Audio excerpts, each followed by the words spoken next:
nandito na naman po ako. Sabi kasi ni Jean, taga-ilat siya nung aming anniversary. Ngayon, sabi niya kanina, uy, ba't nandito ka? Di ba ako ilat ka? Kailan din naman ako.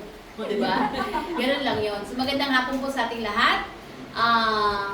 Sana hindi kayo tukin. Dahil ang pag-uusapan natin ngayong gabi ay love. Sabi nga dito, love is the greatest of all. Natuto na ba kayo? Alam niyo ba kung ano ang ibig sabihin ng love? Hindi nga, bago ako mag-umpisa, magtanong muna ako. Ano sa'yo? Yes, then? What is love? Love is Jesus. Love is Jesus. Sino pa? Love is love. Love is my Savior. Ilang minutes ako? 1 hour? Love is blind. Ano daw, Jean? Jean, love is what? Love is blind, charot. Hoy, Hoy, may mata yun na. Word. And you have your choice. Wala na? Love is love. All. Love is Love yourself. Yes? Love yourself. Love is Amen. long-suffering. Okay? Love is commitment. Okay? So yun yung mga love. Bata nga alam ang ibig sabihin ng love, di ba? Alam nila na tungkol sa love. Ngayon, ang layo, kung titignan natin ang layo ng love sa ating text. My text is Love is the greatest of all.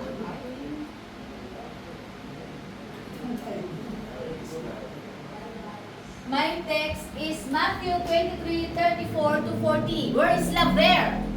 Ang love kapag itinuturo, it must be Corinthians, di ba? Yeah. Corinthians 13. First Corinthians 13. 1 Corinthians 13. Pero bakit naging love yun? Eh, Matthew yan. The greatest love of God. Okay, so let us pray. Thank you, Lord, sa oras na ito, Panginoon. Samahan niyo po kami, Panginoon, sa aming pagtuklas. Ano nga ba, Panginoon, ang pag-ibig na mayroon dito sa Matthew 22? Lord, salamat, Panginoon, sa mga nandito ngayon. Anoint my lips, anoint my life, Panginoon. Anoint your words na ihahayag sa gabi ito, O Lord God. At higit sa lahat, Panginoon, anoint ang mga puso na nandito, O Lord God. Na nakikiusap po kami, Panginoon. We pray na mayroon po, Panginoon, O Lord God, na may uwi ang bawat isa sa amin. Hindi po ang iyong salita, Panginoon, O God, ay may tumimo sa aming mga puso. At higit sa lahat, Panginoon, maisabuhay kung ano talaga ang pag-ibig na sinasabi dito, Panginoon, O Lord God. Salamat, Lord. Let us, Lord, sa magitan ng iyong banal na dugo, we ask, ano man, Panginoon, ng hindrance, ano man, Panginoon, ng mga gawa ng kaaway sa oras na ito, Panginoon, upang mahinder ang pagtuklas namin o aming pag-aaral o aming pagsaliksik, Panginoon, ng iyong salita, ay tinataas po namin ito sa inyo. Salamat, Ama, sa pangalan ni Jesus. Amen and amen. Okay. Thank you po. Sabi dito, love is the greatest of all. Napakinggan niyo ba kanina yung binasa ni Jean? Ano ang sabi doon? 10 commandments. Taas ang kamay na nakasunod nun. 10. 10. No. 10. 1 to 10. Bawal magsinungaling. Kahit white lies, bawal. Nasaan na yung 10 commandments? Ayan lang sa utos na yan. Igalang ang inyong ama at ina. Sabi dito sa 5, para mapuhay. Pero minsan, sasabihin na, check. Hindi naman lahat bata tayo. Sabihin natin, pinaku, ayoko. Di ba yung ganon? Tapos, huwag kang gagawa. Ano yan? Ano ba? Imahin. Sa anumang nilalang. Okay, noong bata, noong hindi pa tayo Kristiyano, nasaan tayo? Lumulungod tayo at nagdadasal tayo sa mga imahin na yan. Di ba? Huwag mong gagamitin ang nang walang kabuluhan ang pangalan ni Yahweh. Sino dito ang Oy, bawal mo na mag-selfie. Ba? Already po kami nag-selfie na explore po. Sorry. Magkalay po kami. No, kasi makinig muna kasi kayo. Dumayo pa ako dito Kasi, di ba sabi nito, huwag gagamitin. Naalala niyo nung hindi pa tayo Kristiyano or hindi pa tayo mindful sa ginagawa natin, sinasabi natin, sasabihin pa natin, saksi ko ang langit. O saksi ko ang Diyos. Sabi dyan, bawal, huwag gagamitin ng anumang bagay. Di ba when we say our promises, kapag nagpa-promise tayo, kailangan meron tayong itinuturo, di ba? Sasabihin pa natin, alam ng Diyos yan. Kasi alam ng Diyos ang iniisip ko. Alam ng Diyos ang laman ng puso ko. Ang sabi sa Bible, it must be yes or yes and no must be no. Huwag na niyong gamitin ang pangalan ng Diyos o ano man ang mga bagay na mag-stand para lang masabi na tama ang sinasabi niyo. Di ba? Amen. Parang tahimik kayo na. Amen. Okay, so justify. sa totoo lang, yung 10 utos na yan, walang nakasunod. Kasi when you are doing this 10, kapag nagkamali ka ng isa, lahat yan ay disqualified ka na. Amen. Nakon? Isa lang dyan, na-disqualified ka na. Minsan nga, utusan tayo. Gaganon ka na, di ba? O kaya naman may nagsalita, tataas ka ng kilig. So mayroon ka na sa loob mo. Iyon ang pinapakita that we are not perfect. Di ba? Amen. So ang pag-aaralan natin ngayon dito sa love is Matthew 22:34 to 40. Sige nga, magsipagbukas ng Bible. Basahin natin, it's only few verses. Ready? Aha, walang may dalang Bible. Ano, Pastora? Matthew 22. 34 to 40. Sabay-sabay. Wala akong papasahin, pero sabay-sabay tayo. Ano sabi doon? Hearing that Jesus. Sabay-sabay. Kasi may memorize nyo mamaya yan. I'm telling you. Ano yon? Matthew 30, 22, 34 to sabay-sabay. Sabay-sabay, walang nagbabasa. Sabay-sabay, lakasan nyo naman ang boses nyo. Hearing that Jesus is entered. Nagtipon-tipon ang mga Pariseyo ng mabalitaan nilang nakatahimik si Jesus ang mga Sudeo. Isa sa kanila ang dalubhasa sa kautusan ang nagtanong kay Jesus upang subukin. Guro, kanin ko ang pinakmagandang utos sa kautusan at tanong mo. Sumagot si Jesus, ibigin mo ang Panginoon mong Diyos ng buong puso mo, buong kaluluwa mo at buong pag-iisip mo. Ito ang pinakamagandang utos. Ito naman ang pangalawa. Ibigin mo ang iyong kapwa gaya ng pag-ibig mo sa iyong sarili. Sa dalawang utos na ito, nakasalalay ang Sa dalawang utos na ito nakasalalay ang buong kautusan ni Moises at ang katuruan ng mga propeta. Okay. So, sa nabasa natin, anong sabi doon? Ilan na yung 10 na yan? Dalawa. Okay, dalawa. Ano nga ba yung una? Ibigin Love the Lord your God with all your Heart. all your all your Mind. walang sinabi dito na partial or kahalahati ng iyong pag-iisip kalahati. Ang sabi doon ay all. Okay, pero bago yan, pag-usapan muna natin, ano nga ba ang love? Hindi ko kasi kaya hindi. Love is what is love? Love is God's nature. Sabi ni Sister Janet kanina, kung hindi tayo nagmamahal, hindi tayo magbibigay. Because God is love. Diba? Naniniwala ba kayo doon? Wala itong nakikinig sa akin. Amen. Okay, then, love, dito sa God's nature, sabi sa John 4, 1 John 4:8, whoever does not love does not know God because God is love. So, ang katotohanan ay alam natin na ang Diyos ay pag-ibig. Alam niyo ba mga kapatid, yan ang inaantay ko niyang sagot niyo. Love. Love is God. God is love. Pero wala eh, ano ang mga, nasabi. So now, kapag tinanong kayo ng love, what is love? God is love or love is God. God. Okay.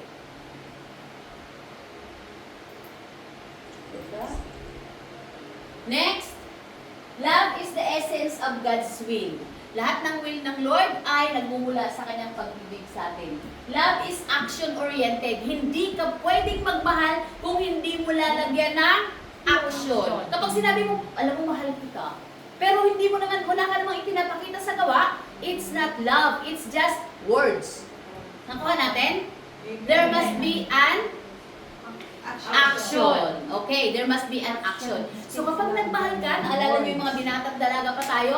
Kapag nagmamahal ang mga binata, anong dinadala? Kahit na namitas lang yan ng sampagita or bulaklak, nagbibigay ng bulaklak. Pero may mga kaya naman, kahit na tinatago sa mga parents, ang chocolate ay tinatago para lang maibigay sa'yo. Nakuha niyo yun? Kailangan may action. So, without action, there's no love. 1 John 3:18, let us not love with words or speech, but with actions and in truth. Mayroon tayong types of love in the Bible. Mayroon tayong 4. Nababasa nyo? Yep. Nakakuha? Mayroon tayong 4 na love. Pag-uusapan na natin ang laba, mayroon tayong 4 na love. Una, ang tawag dito, agape, it is conditional love. Ay, conditional. Ito yung pag-ibig ng Diyos sa atin. Ang pag-ibig ni Jesus Christ sa atin, this is called unconditional love. Hindi tayo may condition tayo, di ba? Nakon? Mahalin kita pag mamahalin mo ako. Di ba? Kapag hindi ka na nagmahal sa akin, ayoko mahal sa'yo. Now, Pilea, brotherly love. Ito yung mga pag-ibig ng brothers, mga kapatiran, mga kapatid. So this is the brotherly love. Then eros, romantic love. Ito yung pagmamahal sa partner, sa mag-asawa. Kasi romantic or sa mga boyfriend, hindi mo pwedeng, di ba, meron kang, bakit yung nararamdaman mo sa kanya, hindi ko siya love as romantic. Kasi, ang nararamdaman mo sa kanya, maybe it's only Lilea, which is brotherly love. Pero minsan naman magkakabarkada kayo, pero bakit umiibig ako sa kanya? Kasi ang nararamdaman mo sa kanya ay eros love. Nakuha niyo yun? Eros Amen. love. Meron kang romantic ang iyong pag-ibig. Then, the storge love, storge, it means familial or pag-ibig sa family. Hindi mo na, nandyan na yan, given na yan. Kasi kahit anong gawin mo, yung pamilya mo ay mayroon ka talagang yung bang parang given na yung love na yun. Okay? Sa ating pamilya. So that is the 4 types of love na mayroon tayo sa Bible. Next. Sa Matthew 22, 34 to 36, mayroon ditong sinabi ang mga Pharisees. Di ba kanina? Nagtanong ang mga Pariseo. Kasi mayroong nangyari doon sa part na yon na parang napatahimik ni Jesus Christ yung mga nagtanong sa kanya. Ngayon, itong mga Pariseo na ito, alam niyo ba na sila ay marunong? Alam nila ang batas.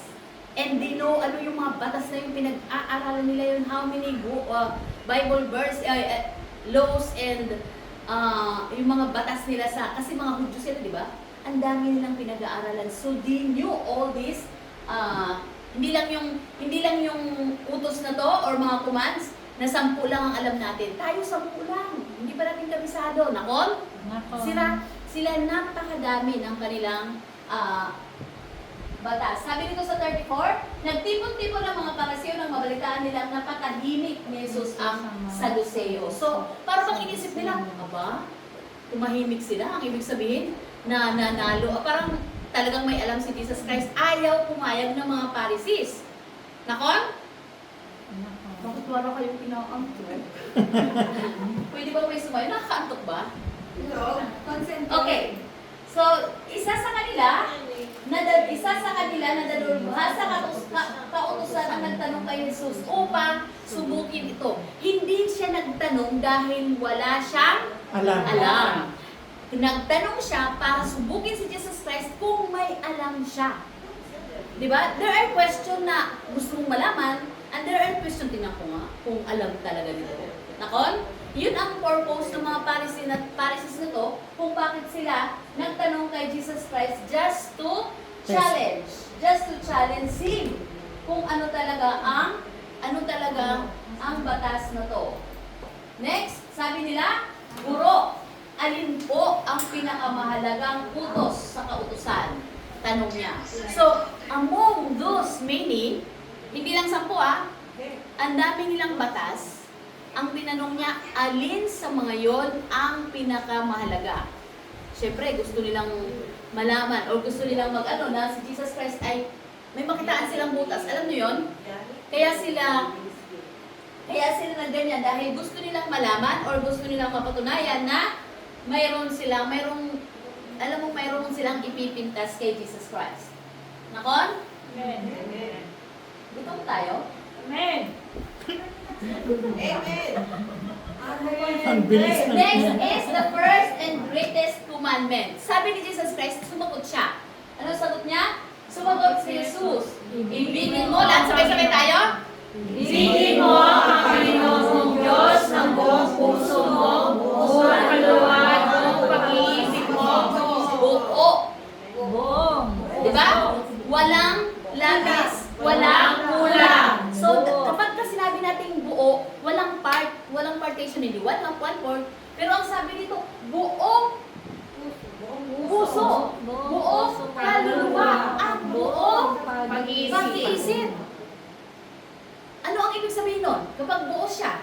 Sige nga, ano ang ibig sabihin kapag inibig niya? Buong puso. Buong ano ba? Buong kaluluwa at buong pag-iisip. Ano ibig sabihin nun? Kapag, Nakasentro ang buhay it mo kay is Lord. totality of you. Ang ibig sabihin, ang pag-iisip mo ay sa Kanya. Sa pagmamahal mo sa Kanya. Nakon? Ang puso mo, ang isip mo, at ang kaluluwa mo. Amen. Hindi ka pala pwede na, ang dami kong iniisip eh. Sino dapat ang laman ng isip natin? Si Lord. Nakuha ba natin yun? Amen. Kasi hindi daw half. Hindi 1/4, 1/3. Eh, kailan lang natin nalalaman na si Lord? Kung si Lord lagi sa isip natin, naalala niyo nung ilan pa tayo? Sino dito ang nagkaroon ng boyfriend? Taas ang kamay. Or girlfriend?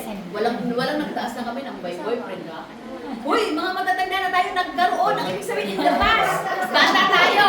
Nasa kamay ng nagka-boyfriend. Hindi ka nagka-boyfriend. Asawa ko na itong boyfriend ko O sabihin na natin nagka-asawa. Wala na silang feeling. Ang ibig sabihin, kapag balikan natin yung nakaraan natin, hindi ba, noong boyfriend at girlfriend nyo pa lang, hindi ka masingitan sa kakukwento mo tungkol sa girlfriend mo or sa boyfriend mo. Naalala nyo yun? Kapag may tungkol, alam nyo ba, ang sweet. Di ba ganon? O kaya naman, alam niyo, sasabihin, ang ganda-ganda niya, hindi maalis ang paningin ko sa kanya, sasabihin ng lalaki doon sa babae. Because that is the love na mayroon sila. Romantic love. Okay, may romantic love. Or kahit na, sa libawa, kung hindi naman romantic love, yung pang ipinagmamalaki mo. Nakon, yung tatay mo, kung mahal mo, alam mo yung tatay ko, yung ganito, kapag mayroon kang love, lumalabas sa bibig mo. Amen. Bukang bibig. Bukang bibig ang tawag doon. Pero kailan natin sinabi sa mga kaibigan natin o kailan natin narinig sa atin na naging bukang bibig natin ang Diyos? Almost every day. Very good. Yes. Pero yung yung every minute, para bang naipamalita na ba natin? Yun na. Nasabi na ba natin sa kanya, alam mo ang Diyos napakabuti sa akin. Kasi niligtas niya ako. Alam mo si Jesus Christ namatay para sa akin. Kasi binigay niya ang buhay niya sa akin. Sabi nito, ibigin mo ang Diyos ng higit, buo. Di ba? Pero nagagawa ba natin? Amen. Amen. Today, I shared to my family that God is good. Very good. Amen. So, iyon ha, ang ibig sabihin nun, kapag ka ganun ang ginagawa natin, always, at iniisip natin, at buong pag-iisip, buong kaluluwa, buong puso, ano daw ang laman ng puso? Siyang lumalabas na bukang bibig. Amen. Masaltog, Sister Del, dahil na-share niya ngayon. Lifne before, and we pray that it will continue. Amen. Nakon? Tayo din. Dapat buksan natin ang ating bibig para sa Kanya. Para ma-share natin, di ba? Di ba? Amen. Ito ang, sabi dito sa 38, ito ang pinakamahalagang utos. Mga kapatid, yung 10 utos na to, kung titignan nyo, 1, ano yung 1, Ate Babel? Ang lahat Huwag kang, huwag kang sasamba sa ibang Diyos maliban sa akin. okay, 2, Huwag kang gagawa ng imahe na Nasa langit o nasa lupa? Nasa langit, nasa lupa, Three. nasa tubig upang sambahin. okay, Huwag mo 3, silang- huwag kang, number 3 Ate Babel? Huwag mong gagamitin Ang- sa walang kabuluhan ang pangalan ni Four. Yahweh ng Diyos. 4, Lagi mong tandaan at tilaan para sa akin ang araw ng pamamahinga. okay, so 1 to 4 ng 10 commandments, it is the first dito. Dito. Ibigin mo, lahat nga tayo sabay-sabay. Ibigin mo ang Panginoon mo Diyos sa buong puso mo at lupa mo at pag-iisip mo. Again, huwag ka ngayon ito lang muna. Ito lang muna. mo ang Diyos hanggang dito sa pag-iisip mo. Sige nga, ready, go! Ibigin mo ang Panginoon mong Diyos ng buong puso mo, buong kaluluwa mo at buong pag-iisip mo. Okay. So, yun daw. Dito sa 1 and 4, yun lang yun. Kapag inibig mo ang Diyos ng lahat ng to, masusunod mo na yung 1, 2, 3, 4. Hindi ba napakadali? Kasi hindi mo gagawin yung mga yan, yung mga huwag-huwag dyan, hindi mo gagawin yung mga yan kung ang Diyos ang iyong love. Hello? Amen. Hello? So, ganon yun. Next, yung sinagot ni Jesus Christ noong araw, are you in? Amen. Parang kasing busy silang lahat. Noong araw, wala pa tayong Matthew. Lahat ng sinasabi ni Jesus Christ is from Old Testament. So dito, quoted dyan, ang sabi dito sa Deuteronomy 6:5, ibigin mo si Yahweh na iyong Diyos ng buong puso, buong kaluluwa, at buong lakas. So yung sinabi ng Diyos na yun, nasa Deuteronomy na yun, alam na nila yun. Utos na yun sa kanila. Diba? Ngayon sa atin, hindi na tayo bumabalik sa Deuteronomy, basta tinitingnan na lang natin yung Matthew. At saka dito New dahil Testament. andyan na tayo sa New Testament. Pero maganda pa rin yung binabalikan natin yung... Exodus. Okay, next. The first commandment, love God completely. Sabi nga, complete ha, walang bawas, walang kulang. Jesus emphasized undivided love for God. Ang ibig sabihin ng undivided, wala kang ibang gagawin. Wala kang ibang iisipin. Wala kang ibang Sasambahin. sasambahin. O wala kang ibang Diyos-Diyosan, kundi ang Diyos lang. Kasi undivided, di ba? Alam niyo ba ibig sabihin ng undivided? Yung bang may ginagawa ka, pero hindi nakatunang isip mo sa ginagawa mo. Bakit? May iniisip kang iba. O kaya mali-mali ang gawa mo dahil mayroon kang iniisip na iba. Divided ang iyong pag-iisip. Or yung ginagawa mo, teka lang, hinahati-hati ko pa ang oras ko. That is divided. So sabi nito, love God with our undivided. Emphasis, yung bang pag-ibig natin kailangan buo. Kasi whole, di ba? Yun ang sabi ng next. Without this love, religious actions are empty. Yun nga, yung love, kapag pinag-usapan ng love, ay 1 Corinthians 13, 1 to 3. Or 13, 1 to 13. Basta lahat ng 1 Corinthians 13 ay it's about love. Yung sinabi kanina ni brother, love is patience, love is like that, at marami pang love. Nandun yan sa 1 Corinthians. Loving God is the foundation of all obedience and worship. Hello? Ano ang sabi doon? Obedience. Obedience. Pero kapag hindi natin sinusunod ang sinasabi ng Diyos, kapag hindi tayo nakakasunod, umiibig ba tayo? Hindi pala, no? Lord, saka na. Minsan, sa tithes lang, sasabihin natin, hindi pa ako handa. Alam mo yun, hindi pa ako handa magbigay. Hindi ko pa handa ang bawasan. Pero ang sabi niya, obedience is better than sacrifice. Diba? Kailangan you are going to obey. Kasi kapag nag-obey ka, ang ibig sabihin you love God. Nakon? Amen.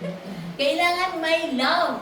Pero pag nag-obey ka na masama ang loob mo, meron kasi sa sa kwento, di dyan sa Bible, di ba? Sabi nung dalawang anak, sabi nung tatay, gawin mo to. Sabi nung unang anak, yes, Dad, I will. Tapos sabi naman, pero nagsalita siya ng yes, I will, or I will do it, hindi niya ginawa. Nakon? Tapos yung isa, sabi, okay, gawin mo to. Parang sa kanya, hindi niya sinabi, pero alam niya na, ay, hindi ko kaya or wala akong time, pero siya ang gumawa. Saan sa dalawa ang nag-obey? Yung una o pangalawa? Yung pangalawa. Although sinabi ng una na gagawin ko, pero hindi niya ginawa, sinabi ng pangalawa, hindi ko magagawa, pero ginawa niya, siya yung nag-obey. Because of the action. Kailangan mayroon tayong obedience. Bakit tayo nandito? Ano ang sabi sa Bible? huwag niyong kaligtaan ang pagtitipon. Mayroon akong may gagawin pa ako eh. O kaya naman, sayang ang kesef. Yan. $100 din yun. Or more na ngayon, di ba? So, ang sabi, huwag kaligtaan ang pagtitipon. Bakit? Kasi doon ka magpapalakas. Nakon? Amen. Nakon? Amen. Sige nga, maging Kristiyano ka pero wala ka sa church. Anong tawag doon? May Kristiyano wala ka sa church. Ay, nagbabasa naman ako. Pastor, okay na. Wala naman. Kahit na wala ako sa church, nagjo-join ako sa nakikinig ako ng online. Pero wala ako sa church. Ang sabi, hindi sinabi sa Bible, hindi sinabi ni Pablo na, okay lang na maging Kristiyano ka, may online naman. Nakon? Okay lang magbasa ka, okay lang. Pero ang sabi, huwag kaligtaan ang pagtitipon. Bakit? Dahil doon tayo magpapalakas or magpapalakasan. Malay mo yung kapatid mo ay may dinadala, hindi lang nagsasalita. A simple hug, a simple touch can keep her or can make her alive or nakakalakas sa kanya. Diba? Or minsan naman, meron kang ikaw mismo may dinadala ka, pero narinig mo yung kwentuhan, narinig mo yung singing, narinig mo yung salita ng Diyos, it makes you alive. Amen. Hindi lang Sabado, ay hindi lang dapat once a month, yung nandito tayo para magtrabaho, ay no. Nakon? Yung pastor, may trabaho ako. Pero ano sabi? Kailangan mong day off. Kung nababalitaan natin yung mga hindi nag-day off, nasaan na yun? Sila rin ang pukal. Wala akong sinabi. Ang sabi ko,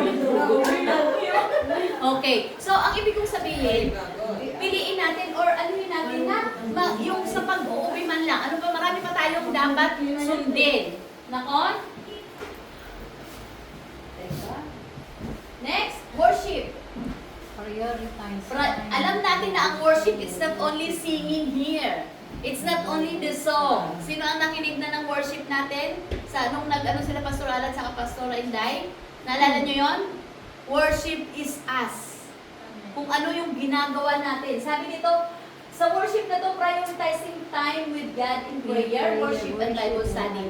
Yung sarili mo, yung nagbibigay ka ng oras sa Diyos, nananalangin ka, that is worship. Hindi lang yung kumakanta ako, nagtapos na ako, nag-church ako nag-worship na ako doon. Tapos na, balik ka na ulit sa dating. No. Your daily activities is a form of worship to God. You're giving, you're reading, kung paano ka makipag-fellowship, this is worship. Nakuha natin? Amen. So, hindi lang yun ang most important yung pakikipagniig natin sa Diyos. Maganda yung mayroon kang sariling time sa Lord. Alam niyo kung bakit? Na i-voice out, na i-ano mo doon yung sarili mo. God knows you. Minsan, nauuna pa natin ang call a friend. May problema ko, call a friend. Diba? Kailangan ko ng kasi call a friend. Madali yun, diba? Pero ang una pala natin ay call God. Nasaan yun? Sa James? Ay sa Ang sabi doon ay God is just a call away. Call me and I will answer you. So, hindi mo na kailangan ng connection, hindi mo na kailangan ng internet. Nakon? Just call God. Pero hindi kasi kulang tayo sa... Minsan, masarap pa rin kasi na narinig natin hindi masama yun I'm not against it. Kasi ako rin naman may mga kaibigan, may mga kilala. Nagpapalakasan din kasi kayo. Pero ang mas maganda, yung naidulog mo na sa Panginoon, at mayroon din nagsasabi sa'yo, okay, let us pray. That is the essence, na mayroong nagpapalakas sa'yo ang mga kapatiran. Nakuha nyo? Naintindihan nyo? Amen. I am too fast or too loud or what? Okay lang? Okay lang. Okay, next. Obedience. Sabi nito may worship. Obedience. Jesus said, if you love me, keep my commands. So kapag mahal daw natin si Jesus Christ, ano yon? Keep my commands. Love is demonstrated through obedience to God's word. Kung ano yung nababasa natin, mga kapatid, hindi mo pwedeng sabihin, Old Testament na yun eh. Ang sabi sa Old Testament, magbigay ka ng 10%. Old Testament na yun, sa Malakay 3, Old Testament na yun. Diba? Tayo kasi mga full gospel tayo. Hindi tayo nabubuhay lang sa New Testament or sa Old Testament. Lahat, from cover to cover, from Genesis to Revelation, ating ipinabubuhay. Kaya lang, bakit nga ba sinasabing Old Testament, may New Testament na tayo? Kung si Jesus Christ nga, quoted niya ang Old Testament. Nakon? So hindi tayo pwedeng, ano na yun eh? Old Testament na yun, nasa New Testament na tayo. No. We are full gospel. Okay? Sacrifice, sabi ni Brother kanina, so pastor, ha? Ano yun? Manifesting. Sacrifice, loving God means surrendering desires, habits, or relationship that hinder devotion to Him. Nakuha natin? Ano daw ang isa sacrifice natin? Surrendering desires. Gusto ko mag-swimming, hindi ako mag-church. Desire mo mag-swimming, ano unahin mo? Pumunta ka muna sa church. Diba? Habits.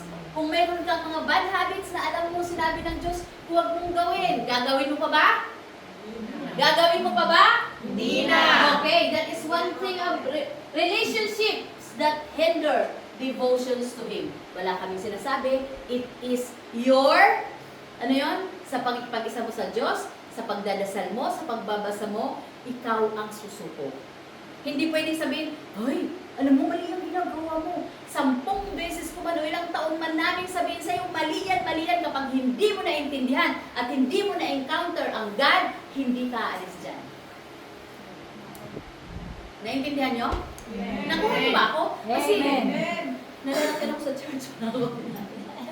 Alam niyo yung, maganda yung ikaw ang maka-encounter. Kasi kapag ka sinabihan ka lang ng sinabihan, parang minsan, sabi lang naman, di ba? Uy, mag-pray ka. Pero pag ikaw, pag na-inlove ka sa Diyos, lagi ka nang mag-pray. Kasi siya na, gusto mo na siyang kausap. Gusto mo na siyang maging best of best. Di ba? Tapos susundin mo na siya kasi, alam niyo yung mayroon ka ng guilty feeling. May kanta yun noon, na kapag guilty ka, ay, alam mo yung nagigilty ka?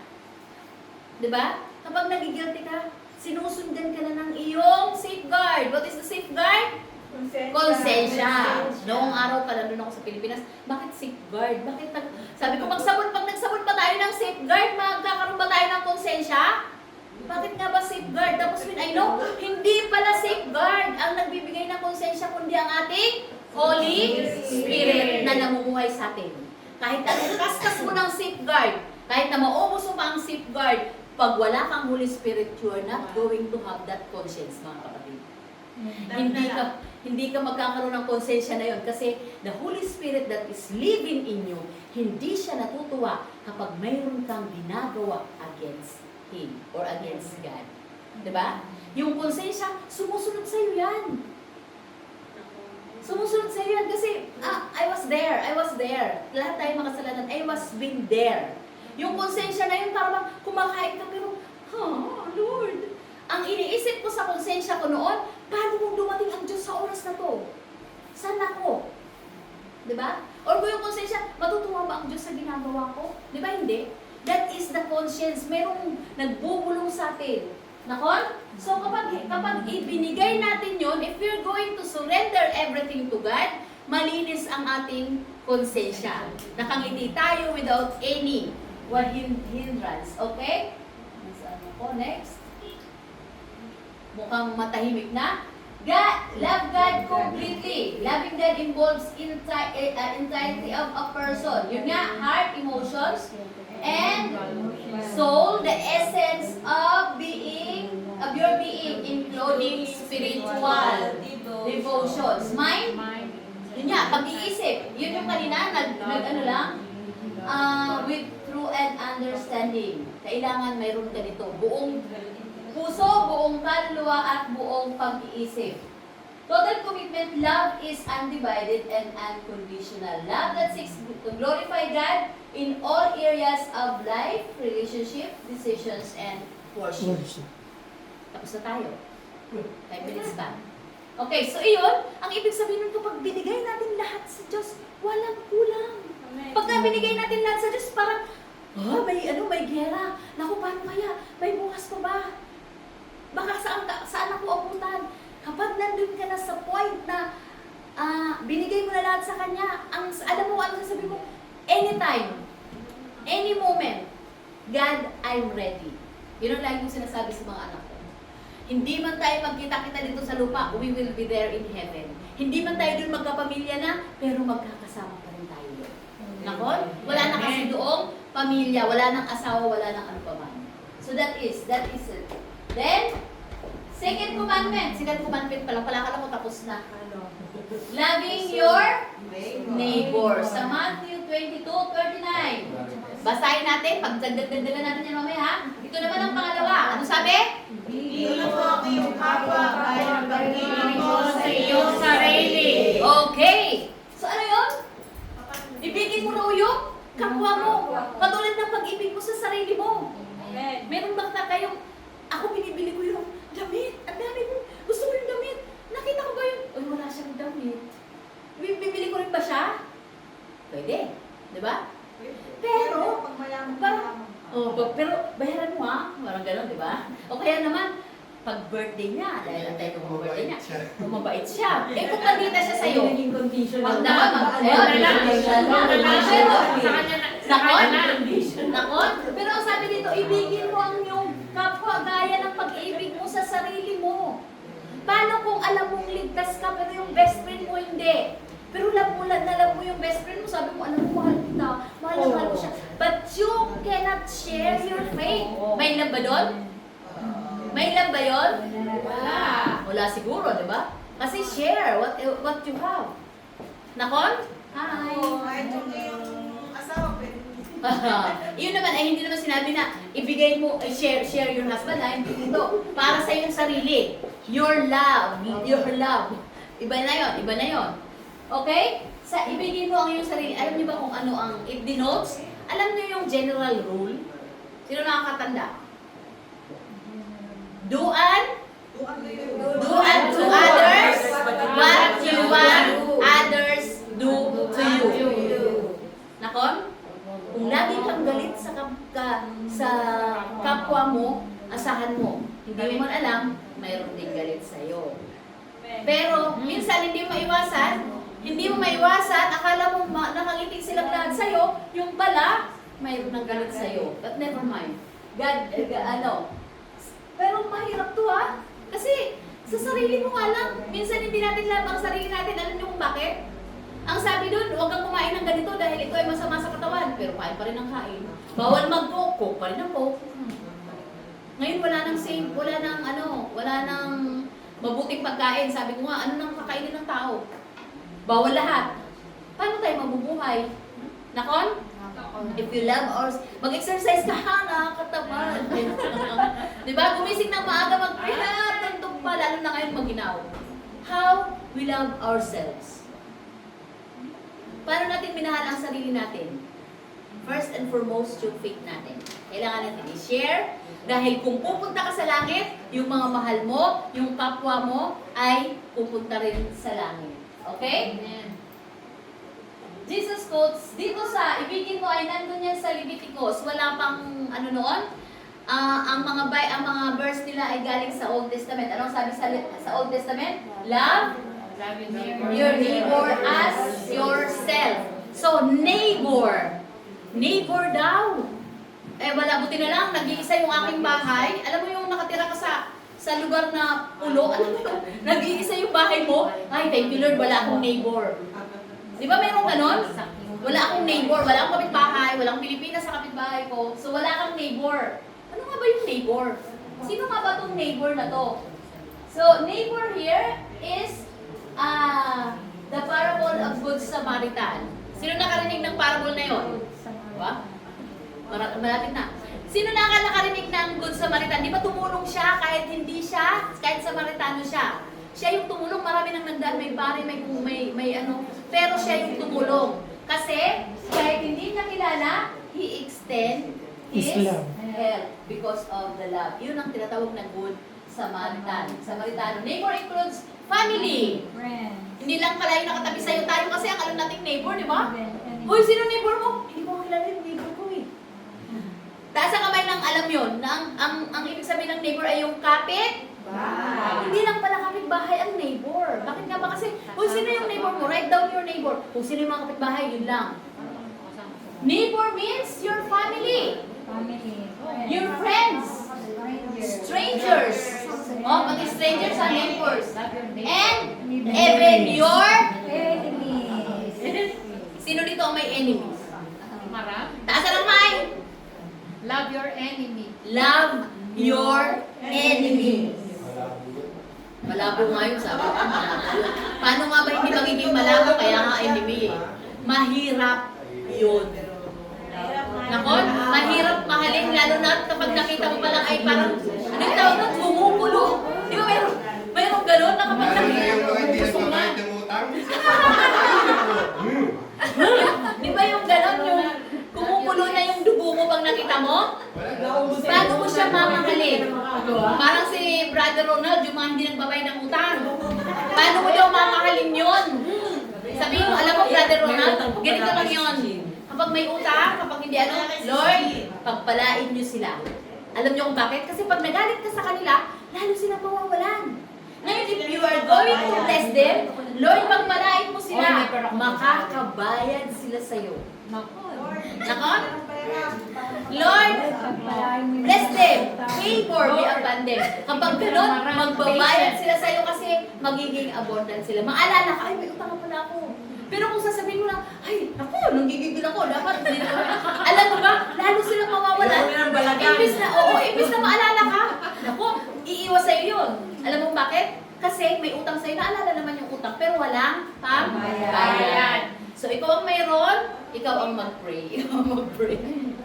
Diba? Ganun yun.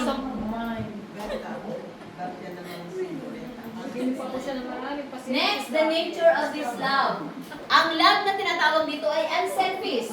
Ang ibig sabihin ng unselfish, hindi para sa sarili lang.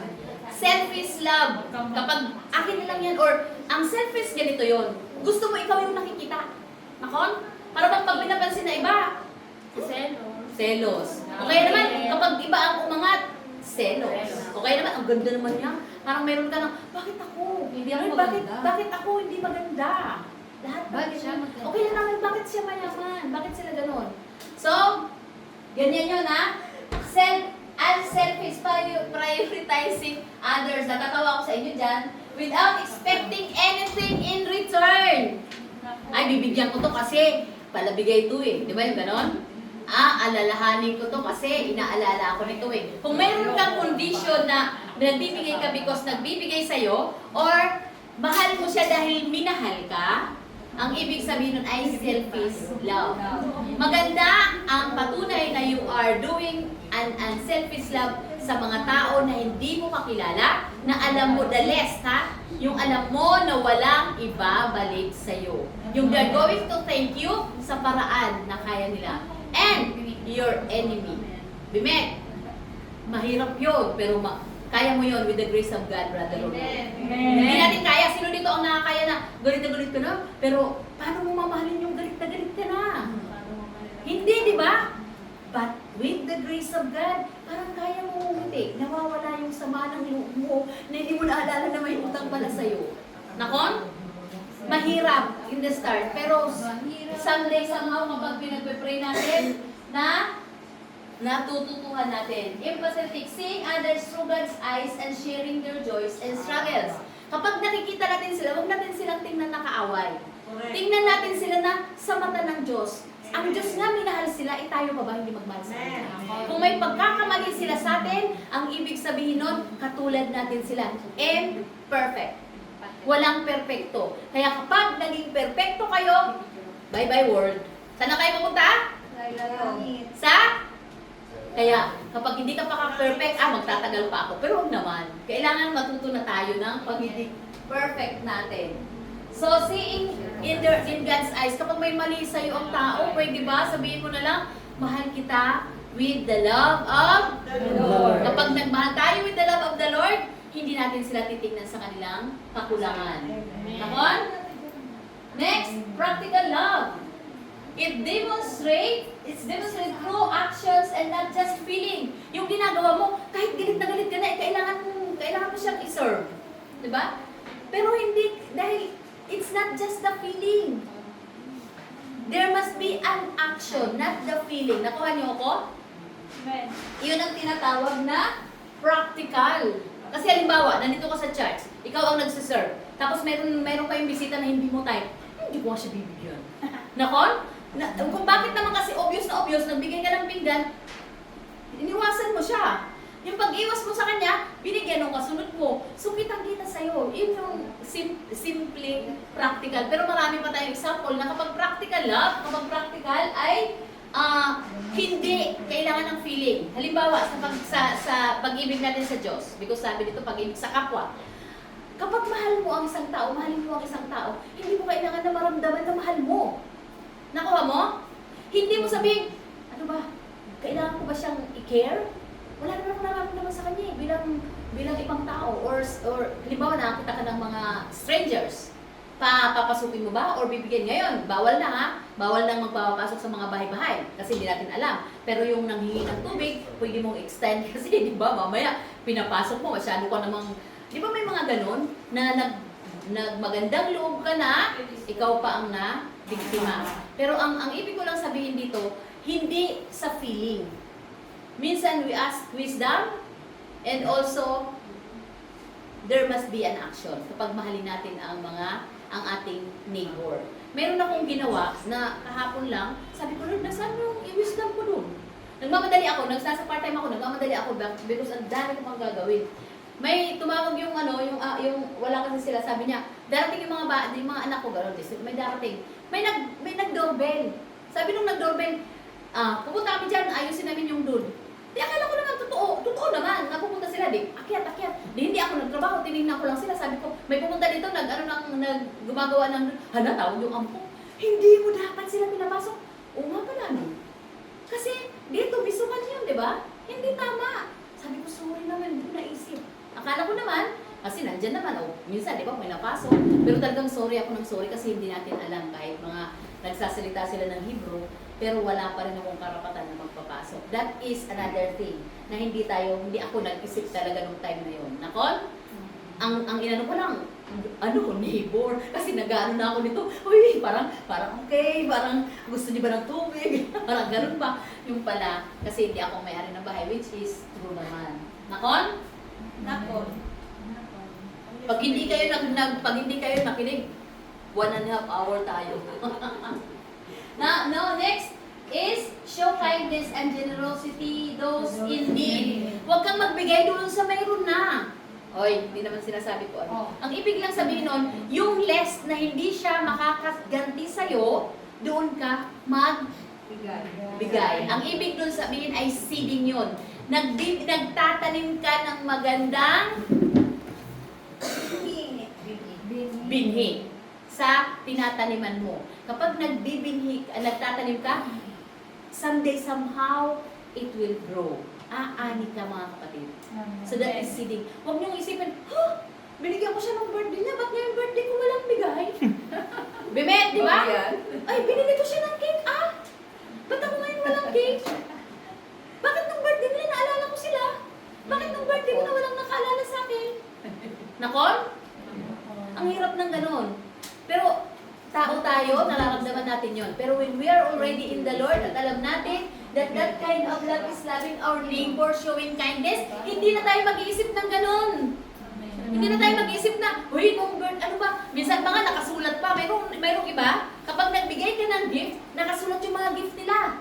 Kung ano yung natanggap. Tapos sasabihin doon, ito ang binigay sa akin. Ay, bibili din ako kasi may bigay. Paano yung hindi nagbigay? Kung may time na yun, ay wala siya. Hindi ka na magbibigay, hindi ba? Nakon?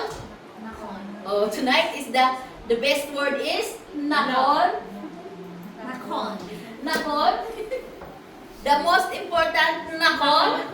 Ano dito? Forgive and with those who have wronged you. Hindi ako ang nagsabi dyan na ano ko yan? Forgive and reconcile. Yes. Alam niyo kung bakit? Kasi kapag hindi tayo nag-forgive, kapag hindi tayo makinig kayo, kapag hindi tayo nag-forgive, masaya sila pero tayo hindi. Bakit? Kasi marinig mo lang ang boses nagingit-ngit ka na. Samantalang sila, hindi ka nang iniisip. Nakon? Masaya sila. Parang, hayaan mo sila. Pero ikaw, Nanggigil ka. Ayun. Marami dito, marami ang nakakakinig. Kasi marami ang nakakaranas. Hindi naman, kapag wala daw tayong naranasan ganito, ang ibig sabihin, Hindi ka tao. nandun tayo sa ibang level na yun. Kung hindi ka AB or kung hindi, patay ka o nasa hospital ka or wala ka sa sarili. Tanda, di ba? Kung hindi kayo nakaranas nito, natural lang na may mga conflict. Sila Pablo nga, nakaranas nito tayo pa. Di ba? O, di ba? Advocate for justice and fairness in the society. Kapag ka ikaw ay pwede ka namang magbati. Halimbawa, nandyan ka sa sitwasyon na mayroong kaguluhan. Ikaw ang maging mag-men ka. Ikaw yung magbigay ng hindi yung, ay, oo nga. Ganyan nga. Sulsul pa. Oh, sulsul pa more. Kaya imbis na gumaan yung pakiramdam ng isa, nag-aaway-away lalo dahil sa sulsul. Ay, alam mo, ako nga, ganyan din siya sa akin. Nakon? Pero kapag if you love your neighbor, hindi ka magsusulsul kundi sabihin, mga kapatid, magkapatid tayo, isa ang Diyos natin. Mayroon tayong concern at yun ang sasabihin natin. Nakon? Amen. Nakon? Next is fulfillment of the law and the prophets. Babilisan na. Number 40, sa dalawang utos na to, nakasalalay ang buong kautusan ni Moses at katuruan ng mga propeta. Yun nga sabi ko kanina, napakadaming katuruan ng mga propeta. Umaabot ito ng 600 plus. May negative at may positive. Magkano, ilang pastora? 600? Something? Basta it is 600. So, sa dami na yon, dahil sa dalawa na to, mayroong pong province. Kailangan yung dalawa na to ay hindi sila maghiwalay. Dahil ang katuruan ni Moses, yung 10 commandments, at saka yung mga prophets, yung mga utos ng mga prophets, they are joined together. Diba? Hindi sila pwedeng maghiwalay. Bakit? All the law, the prophets hang on to these two commandments. Loving God is the foundational and empowers us to love others. Our vertical relationship. Nagtanong ako kanina, ano nga ba yung vertical? Saan yung vertical? Bless? Vertical relationship. Saan galing? Paano ang vertical? Taas. Nakon? Pataas. Ang ibig sabihin ng loving God is kapag minahal natin ang Diyos at mahal tayo ng Diyos, pataas. We're going to love. Nakon? That is the vertical relationship with God. Kapag sa Diyos, pataas. Next, kapag loving others is the evidence of genuine love for God. Sa John 1 John 4:20-21, horizontal naman ito. Pataas is, ganun, di ba? Ang horizontal ay pa ganun. So, anong nakikita natin doon? Cross. Yes. This is the most love. Ang pag-ibig ng Diyos sa atin, ibinigay niya ang kanyang binigay niya ang kanyang bugtong na anak at ang sino mang sumampalataya sa kanya ay magkaroon ng buhay ng walang hanggan. That is the cross. Ang ating pag-ibig sa Diyos at ang pag-ibig ng Diyos sa atin at tayo naman, because we love God, kaya nating ibigin ang ating kapwa. That is cross. Wala ang Diyos dito, wala na si Jesus Christ. Kaya nga nasa atin ang tayo na ang mag-i-execute. Hindi natin pwedeng sabihin, oh, Diyos na mabala sa Kanya. No. We are here to do His work. Kaya nasa atin ang Espiritu ng Diyos. Practical steps, cultivate your love for God. Spend time in His Word daily. Sino nakakasunod? Sino nagbabasa ng ating binabasa? Amen. 3 lang? Wala, 4? Wala bang wala, kahit hindi naman natapos yun. Kasi pastor, 3 chapter, di ba? Pero dapat, kahit na hindi naman agad-agad sa umaga, sa tanghali, sa gabi. Di ba? You can have this. Kailangan mayroon tayong develop a consistent prayer life. Nagdasal ka ng Sabado, ulitin mong dasal sa Sabado ulit. Bakit? Kasi dito lang nagdadasal. Nakon? Dito lang, halimbawa, let us pray. Halika na, Pastor G. Sabi ni Pastor G, magdasal na tayo. Nakisama sa prayer. Doon lang siya nagdasal. Kaya, every week ang dasal. Every day. Engage corporate worship and personal praise. Yun nga, yung corporate worship dito sa charts. At yung personal praise ay yung ikaw kung paano ka magkaroon ng pagkikipaglig sa Diyos. Next is, extend love to others. Start with those to you, your family, your friends, or co-workers. Then look for opportunities to serve your community. Ayun ang ginagawa nyo ngayon. I salute you, Tel Aviv. Win Tel Aviv kasi yung nagkakaroling kayo at namimigay kayo. Napakagandang gawain nun. So, please somehow, show compassion and kindness to those society overlook. Yung mga nakakaligtaan nila, yung hindi pumapansin yung nakakaligtaan na ng mundo. Tingnan natin yon. Dahil,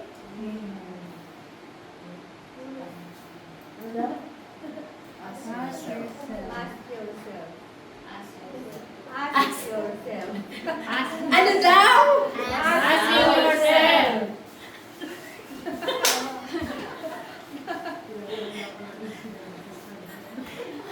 Ano daw? Sa oras na tayo, pero thank you Lord. Di ba na-inip? Tugutom. Ask yourself. Tanungin daw natin ang sarili natin. Yung sa dami ng binigay ko, sa dami ng napag-usapan ko, isa lang naman ang punot dulo dun, di ba? Ano yon? God is love. Love. Love. Kung wala tayong love, we cannot love God. Bakit tayo may love? Maraming nagsasabi, I love you, pero hindi nila alam ang ibig sabihin ng love. Kapag wala kang Diyos sa puso mo, you never love. Nakon? Kaya lang tayo na kapag may love tayo, nagtutuong love ngayon dahil mayroon tayong Diyos. Nandiyan ang Holy Spirit sa atin, tinuturuan tayo kung paano magmahal. Kahit nasasaktan tayo because we love. Mahal natin ang Diyos. At bakit tayo nakaka-love sa paligid natin, sa mga neighbors natin? Because of the love of God na nasa atin. Mga kapatid, walang magmamahal sa kanila ng katulad ng pagmamahal ng isang Kristiyano. Dapat maging patutuo natin yan at maging patutuo ng iba. Alam mo, iba siyang pagmahal. Di ba? Iba siyang magmahal kasi Kristiyano siya. Pero yung ibang magmahal, alam mo ba? Binigyan ko yun. Meron gano'n, di ba? Pagka nagmahal ka, if you extend your help to others, don't tell it to others. Huwag mong sabihin daw sa kanan mo, halimbawa sabi na, gumawa yung kaliwa mo, huwag mo nang ipagsabi sa kanan mo. Huwag mo nang parang do it in secret. Sabi nga, huwag mo nang alam mo, di ba yung mga politika? Kapag mayroon sila mga project, mga ano. At huwag naman sa Facebook. Sa Facebook ka pa talaga. Nakon? Na alam mo, pinagpala ko siya. No. Kasi ang reward doon ay nakuha mo na.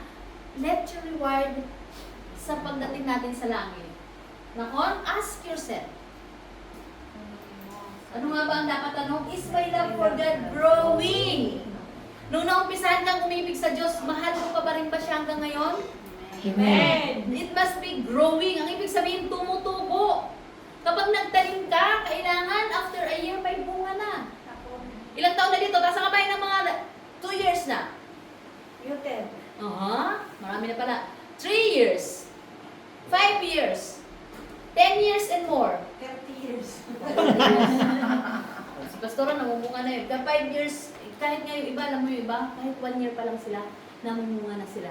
Amen. Kapag puno sila, kapag lagi sila nagbabasa, lagi silang nakukultivate. Kasi di ba, bakit nag-grow, nakukultivate ang kanilang soil, kompleto sila, mayroon silang water, mayroon silang sunshine, lahat mayroon silang, madali silang mag-grow. Kahit tayo 10 taon na tayo in the ministry or sa church, or sa ating relasyon sa Diyos, kung hindi ka nagbabasa, wala kang naririnig na salita ng Diyos, walang nag-water sa'yo, walang nag-cultivate sa'yo, kahit na lang kung ano ang mangyari sa'yo, wala kang pakialam sa iba, stagnant ka pa rin. Alam niyo ba yung stagnant?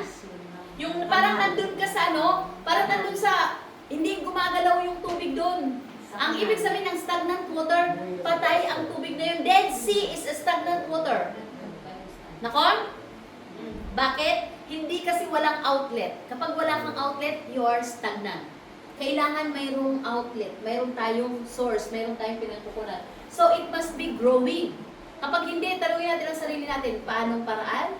Or sa mga pinag-usapan natin, it must be growing. Thank you, Lord. Next is, I am showing love to others in tangible way. Na ipapakita mo ba ang iyong pag-ibig sa iba? Kung hindi, magtanong tayo sa sarili natin. Napakasimple lang ng utos ng Diyos. Ano nga ba yun? Basahin natin lahat. Matthew 27, 37 to 39. Lahat sabay-sabay? Love the Lord your God with all your heart and with all your soul And dalawa lang yun. Sige nga, alisin ko to. Ano sabi? Love? Again? Love your God. Love your God? Love? Love Love your own heart. With all your heart. and with all Lahat na sabay-sabay tayo. Love the Lord your God with all your heart and with all your soul and with all your mind. Love your neighbor as yourself. I hope pagbalik ko dito, some other time, kabisado nyo na yan. Sino na kabisa? Kabisado nyo na? Kabisado nyo na yan. Mamaya, katanong ko dun sa ano ha? Love your neighbor as yourself. Kung ano sa sarili mo, then love the Lord your God. With all your, basta isipin nyo, sa lahat ng kabuuan mo. Isip, puso, isip, at kaluluwa. Pag minahal natin ang Diyos, that is the only two commandments na ibinigay sa atin ng Diyos. Tumayo tayo lahat. Thank you, Lord. It's 1 hour. No, 5 minutes. 5 minutes to 1 hour. Thank you, Lord. Sa oras na ito, Panginoon. Lord, napaka-simple. O napaka-complicated pa na aming pag-aaral, Panginoon. Lord, we pray na yung love na nanggaling sa inyo, yung love, Panginoon, O Lord God, na you bestowed us this love by giving your Son to us. We pray, Panginoon, na umibig kami sa iyo at magawa namin ang first 4 commandments, Panginoon, na sa iyo lamang, O Lord God. And Lord, that 6 to 10, O Lord God, we love our neighbor. If we do this, O Lord God, hindi kami makakasakit sa iba or hindi namin, Panginoon, iisipin na yung 6 commandments na yun, Panginoon, na magagawa pa namin sa iba if we are going to love others or love our neighbor as we love ourselves. Salamat, O Lord God, na binigyan nyo kami, Panginoon, sinimplified mo, O Lord God, ang commandments upang nang sa ganun, sa simple nito, hindi man kami nakakasunod, but there is grace that is always abound na nakakayanan namin, O Lord God. And there is a Holy Spirit that living within us, na siya nagbibigay sa amin ng nag-guide, and there is your word na nagbibigay sa amin, O Lord God, ng pang-araw-araw na pagkain. We thank you, Lord. We thank you, Father. We thank you, Jesus Christ. We thank you, Holy Spirit. This is our prayer in the mighty name of Jesus Christ, our Lord and Savior. Amen.